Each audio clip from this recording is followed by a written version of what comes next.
breeds confusion.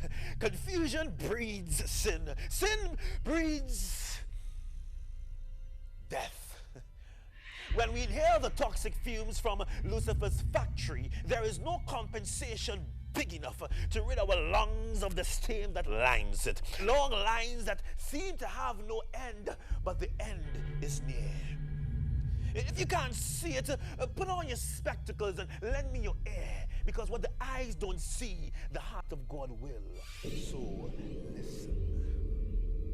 You see, many people have been doing balancing acts on their heads their whole life, trying to juggle sin and righteousness, and all you end up doing is playing with your life, and in the end, the balls come falling right back on your face. I tried that balancing act, but that is all it was, an act. I was racing through life, ignoring the pounding headaches, crushing my brain. But I endured the pain because I didn't want to jump off Lucifer's train, where there were many stops where you can jump off, have a good time, then jump right back on, eagerly awaiting the next stop. The next stop to lust, the next stop to drink, the next stop to lie. And the stops keep coming because you don't want to stop. I didn't want to stop. It felt like a nice ride through the countryside, wind blowing through my hair.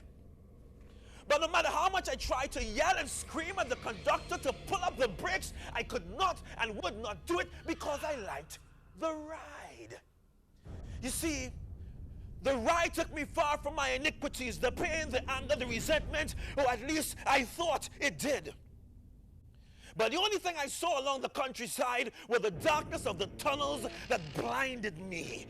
Tunnels that seemed to have no end. So when I thought I was basking in the beauty of the countryside, I was really lost in the wilderness. The only difference with my wilderness and Christ in the wilderness is that he went there so man can find themselves. I went there so I could lose myself. Not in him, but in the world. You see, if I knew God and not religion, then I would have lost myself in him years ago.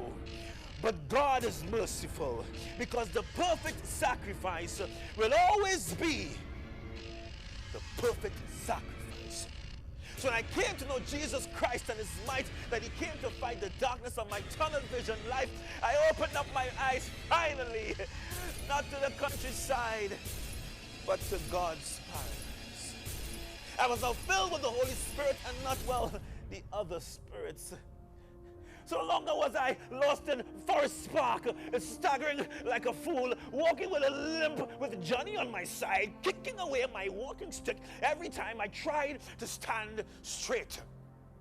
No longer I had to prove my manhood by seeing the world as black and white, but red, the blood-red river that flows, of the price that was paid on the cross.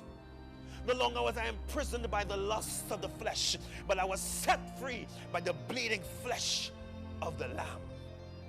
So when you look at me on TV and see me happy as Papi, it's because my Papi loved me so much that he sent his only begotten Son to